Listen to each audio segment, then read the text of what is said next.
Hi, this is Sonoria again, and I'm still on part 30 or 31. So, the topic right now happens to be about molestation. So, I was talking about my story, and also wanted to say that, we talk a lot about females and how it happens, and they were molested or raped, but also, men also have the same problem, and they don't address it for some reason. Um, It's actually secret. They don't tell anyone. A lot of times men have been violated by people they know as well. And or people that are in their lives or around them, uncles and brothers or friends or whatever. And for women, we talk about everything.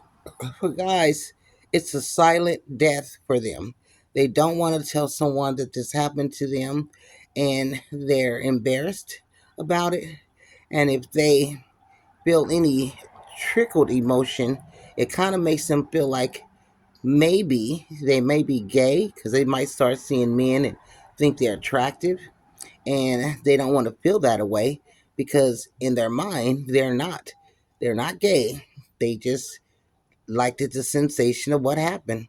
So they then are asking for the woman to participate in activities that require anal sex or vibrators or something up their butt. But it doesn't always happen that way. But I did want to include that there are several men that have experienced that just as much as women have, and it's not a topic that we easily talk about. Again, here's a topic about the elephant in the room, and no one wants to talk about it.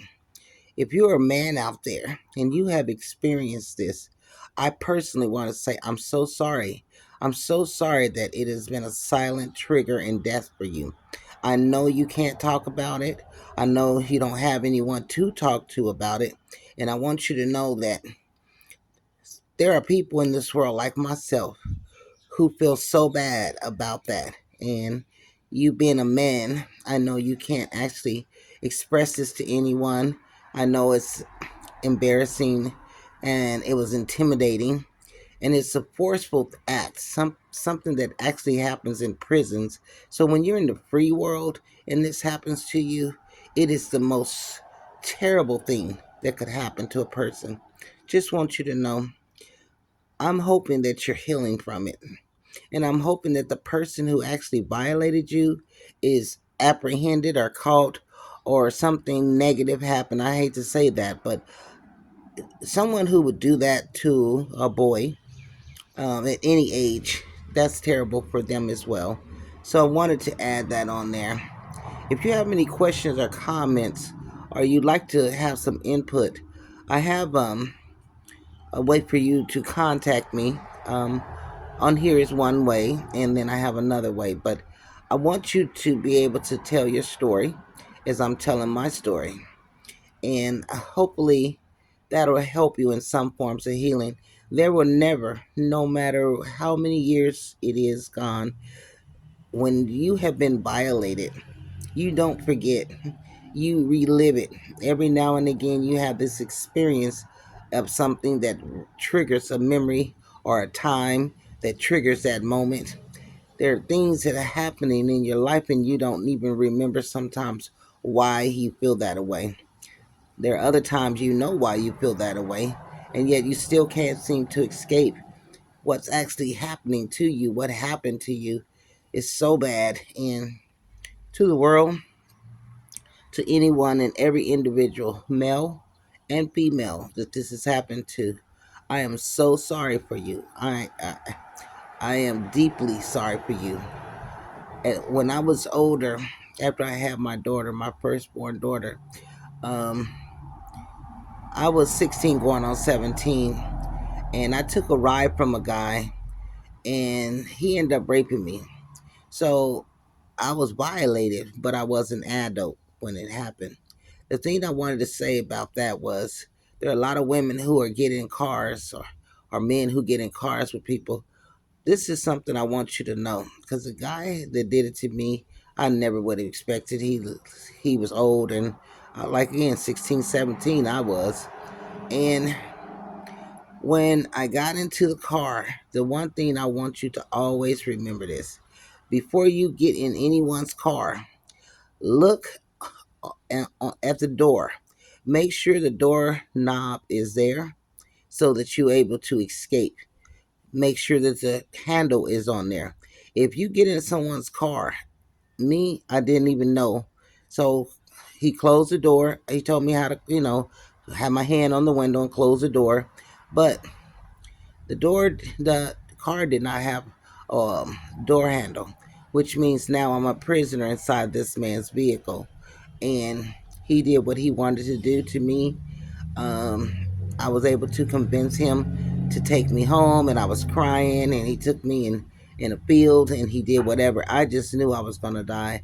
I just knew I was gonna die, and all I could think about was my baby that was at the house with my friend who had came from St. Louis, because me and her were in Job Corps together, and she also knew my baby's father, and she had came, and so it was terrible because your life flashes before you and you just know you're gonna die. Because I mean, he had me out in a field, like in someone's backyard, and we were walking down the alley. And when I got out the car, I had bent down to try to act like I was putting on my shoes, but I was actually trying to get his license plate number. So if I did live, I would be able to tell them. And he just yanked on me, come on, whatever. And so shoes, I had to just grab my shoes and walk like that. And yeah, so he took me to an alley. He had his way with me.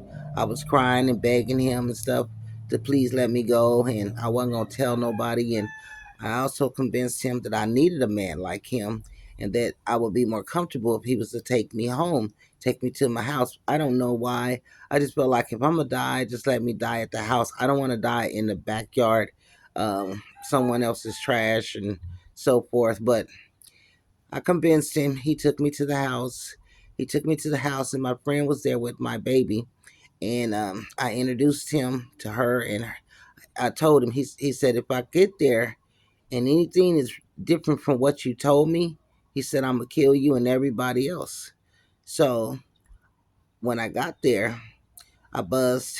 My friend let me in the house, and I got upstairs, and he was right behind me, like, and I knew he had a knife because that's what he had put up to my throat. And I was so scared, and I was trying to find a way to tell this girl that he had raped me. And so, and, I was in the living room part, and so he sat at the table. He had me sit on his lap, so I was right there. And then she was talking and stuff, and she's new. She's from St. Louis. She don't know who my friends are. And I told him she wouldn't know if you was a friend of mine. And I said, this is one of my friends. This and that. He just coming over to visit. Da da da da da. So to her, he was just a friend. And so I tried to, okay. So him and her started talking. So I got up and went into the kitchen area. Now, this guy stood up. I don't know. I think he was thinking, oh, I'm going in there to get a butcher knife or something to try to hurt him. So when I went in there, um, the dishwasher was on, and so I poured a whole bunch of soap in there, and I know the suds were going to come out because if you put too much in there, the suds will come out. I was trying to get away for her to come in there so I could whisper and tell her what he had done, and it happened. I went back in there with him, and then I was like, that thing should have been done by now. And I go back in there, and I said something to her about the trash. So when he was sitting at the table, I told her, I said, what's going on? Why come you didn't empty the trash and stuff? And any excuse I could have. So she came into the kitchen to see, and he stood up and was looking.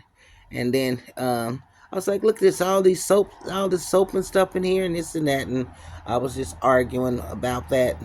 And as soon as he sat back down, I was like, he raped me. He raped me. Call the police. She's like, what? He did what? I said, oh my God, she about to get us both killed. Okay, so and then he stood up and he started coming in the kitchen. I was like, no, I was saying this stuff in the kitchen. what's what? Anyway, I'm finna take this trash downstairs even and at least do that. And then he grabbed me by my arm. He said, "No, you just stay right here. She can do it." I said, "No, I don't want my manager to see her going out to the trash can because she's not on my leash. She's a visitor, and I don't want the manager, to see her coming back in the building."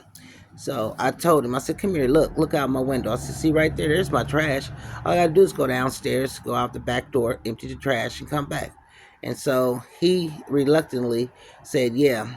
And I went to pick up my baby. My daughter was on the couch. Why the hell she was on that couch, I will never know, because she had a crib, she had her own room, and there was no reason for her to be in there. But this person who was there had taken her out and was watching her and had laid her on the sofa. No, no, no, no. So now I'm knowing that if he wants to, he can grab my baby, and that also he would also probably kill her too. Anyway, long story short, I get outside. I ran down the stairs as fast as I could, and I went down into my manager's apartment, which her door always stayed open. But I just went in and I told her, I said, "There's a guy upstairs. He's in my house right now. He raped me. He's upstairs, and I need you to call the police. I gotta hurry. I can't stay. Call the police and have them come." So she did. They came. But it was very traumatic for me, to say the least. And so when I emptied the trash, I looked up and he was looking. So I had to hurry up and run back upstairs. And he was there. He was happy I came back and wasn't no issues or nothing. So I was asking my friend, did the landlord ever come? I said, she was supposed to come back up here. She borrowed my pots and pans, a couple of my pans, and she should have brought them back. And I don't know why she didn't bring them back, or when she planning to bring them back. So she doesn't know anything. She doesn't know my friend. She don't know what's going on, so she couldn't say nothing. So this guy and her sitting there talking, and they at the table talking. And like I said, he's trying to keep me on his lap. So then there was a knock on my door. Now I'm thinking, by now this is the police. So I said, "I get it. I'll get it for you." And you don't even know, who. Again, it could be my manager or whatever. I knew it was the police. I was hoping anyway it was the police, and I didn't want to be sitting on his lap when this happened, because I knew if he had that knife, he could just cut my throat and he could just kill me or whatever. Even if he did get caught. So she ran to the door. I mean, they threw her ass when she opened that door to police, and her hair was short. She looked it like a man, so it was only right they thought she was, and they threw her ass on the ground and said police and this and that, and then they came, grabbed us, me and him both. He tried to run, and they seen him, and they grabbed him and threw him on the ground as well. And then I was like, "I was trying to tell you that he raped me," and so that was a whole different story. And got through that. I ended up going to court on it too. And people who have to go and identify someone who's done something like that, especially because I was so young, it is so intimidating. And the people be asking you questions like, "What were you doing out? How did it happen? Why? What like." Just making you feel as though you brought it on yourself, that this person done something to you, and how you dressed or whatever. I had on some jeans, and back then there was some shoes that had a high heel, slow, looked like slumped a little bit, looked like a little sandal, but nothing that you really want to be able to run in. Look like some platforms or something, some high heel shoes, not the little spike heels, but the wider ones. So anyway, I was able to go to court, and he ended up getting time for it. And they had said that he had, I guess they had been looking for him for a while too. And it turns out that he had raped some other women, and then a couple of them he actually killed them. So for them to catch him, it was a good thing. I was just so glad that the Lord allowed me to live and that he got caught. Okay, there's my time. But anyway, my point was to the molesters and people that have been molested, and I have some way kind of way I feel, and I'd like to say on this next part, I'd like to talk to the person who actually has violated someone. So stay tuned, stay with me, and stay up. I'm coming right back.